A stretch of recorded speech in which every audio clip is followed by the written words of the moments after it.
On July 15 through July 17, 2022, the NTT IndyCar Series continued their season up to our neighbors in the north for the Honda Indy Toronto, which is held on the streets of Exhibition Place in Toronto, Ontario, Canada. This is race 10 of 17 of the 2022 season. Now, the Tuesday before the weekend of racing in Toronto, there are more silly season things happening, specifically with Alex Palou. In early Tuesday morning, Chip Ganassi Racing would announce that Alex Palou would be racing with them through 2023. Then later, Alex Palou on Twitter would post this. This is an abbreviation of the post, and I quote, "I did not approve that press release. I do not intend to continue with the team after 2022. And 5 minutes after that post, McLaren announces that Alex Palou would be racing with them in 2023. And then later that day, Chip Ganassi Racing would confirm with various media contacts and news outlets that Alex Palou is contracted to race with them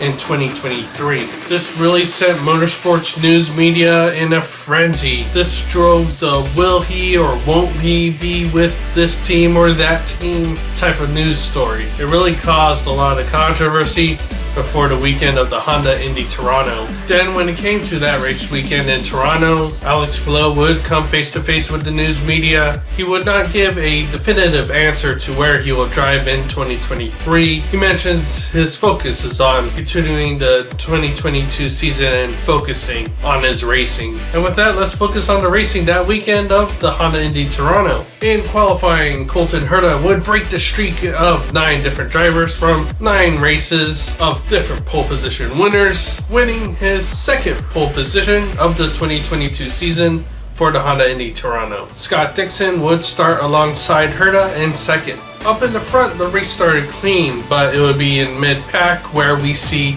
Takuma Sato crash into the wall, breaking his left front tire and suspension. Sato would manage to get his car back into pits, but all that debris would cause a caution period. Before the first round of pit stops, it was Colton Herta leading with Scott Dixon closely behind. Scott Dixon would pit first and go for the undercut on Colton Herta, but he wasn't able to take the lead with the undercut as Colton Herta got out of the pits ahead of Dixon, but Dixon would manage to pass Colton Herta since his tires were still cold. So after the first round of pit stops, Scott Dixon leads over Colton Herta, and from that point, Scott Dixon would dominate the race. There was hard racing throughout, but more cautions would hamper that in this race. Lap 45, Felix Rosenqvist would get into a battle with Alexander Rossi going into turn 3. They would touch with Rossi on the outside of that turn. He would get knocked and sent into the wall with Rossi crashing out. Another caution would come out on lap 56 for a big chunk of concrete that ended up on the track, broken off from one of the apex curbs. They would be able to quickly clean up and fix that broken part of the curb. On lap 59, Kyle Kirkwood would be a little bit ambitious, trying to pass Jimmy Johnson, trying to take the inside of turn 9, but would crash into Jimmy Johnson instead. Scott Dixon wins for the 4th time in Toronto. With that win, he would tie Mario Andretti for second in the list of IndyCar all-time wins. Scott Dixon and Mario Andretti have 52 career wins in the IndyCar Series. AJ Foyt still leads the IndyCar Series all-time win list with 67 wins. Colton Herta would finish the Honda Indy Toronto in second place, with Felix Rosenqvist finishing in third. After some turbulent finishes in the previous races of the season, Graham Rahal would do well in the Honda Indy Toronto, finishing fourth. A little bit of changes in the championship standings, but what remains the same is the top 2, with Marcus Ericsson leading with 351 points. Will Power is in second, and with Alex Palou finishing in 6th place in Toronto, he would move up the championship standings to 3rd. After a poor finish in Toronto, Joseph Newgarden falls to 4th in the standings, and with Scott Dixon's win, he moves up to 5th in the championship standings, tied with Joseph Newgarden, although the tiebreaker would go to Joseph Newgarden as he has the most wins this season over Scott Dixon.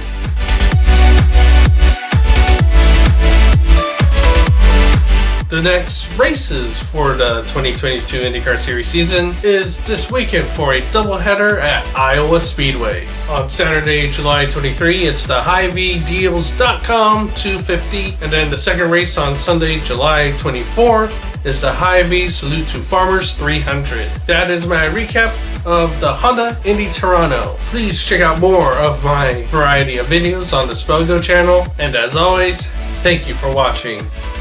Where is Alex Palou going to go?